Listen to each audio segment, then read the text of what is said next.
SRJ make channel. ఇందులో మనకు కనిపిస్తున్నది హెచ్ఎఫ్ డీలక్స్ బైక్. ఈ బైక్ హ్యాండిల్ తిప్పినప్పుడైతే మీరైతే గమనించండి, బైక్ అయితే ఆఫ్ అవుతూ ఉంది. ఇలా ఆఫ్ అవుతుందని మన దగ్గరకు అయితే తీసుకొని వచ్చారు.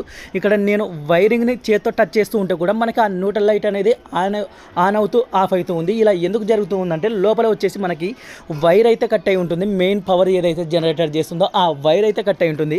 మనకి హీరో బైక్లోకి వచ్చేసి ఆ పవర్ వచ్చేసి రెడ్ వైర్ నుంచి అయితే పోతుంది. నేను ఆ రెడ్ వైర్ని వచ్చేసి లాగే అయితే చూస్తాను, మీరైతే గమనించండి. ఇక్కడ మనకి ఆ రెడ్ వైర్ అయితే ఏదైతే ఉందో దాన్ని పెట్టి లాగగానే సింపుల్గా వైర్ అయితే కట్ అయిపోయింది మనకి. అందువల్ల ఈ ప్రాబ్లం అయితే క్రియేట్ అవుతుంది. మనం నీట్గా కొంచెం పొడవు ఉన్న ముక్క ఏదైనా కూడా సేమ్ రెడ్ వైర్ తీసుకున్నాం అంటే నెక్స్ట్ ఎవరన్నా రిపేర్ చేయాలనుకున్నా వాళ్ళకు కూడా ఈజీగా ఉంటుంది. అటువంటి వైర్ తీసుకుని మళ్ళీ మనం కనెక్షన్ ఇవ్వడం అయితే జరిగింది.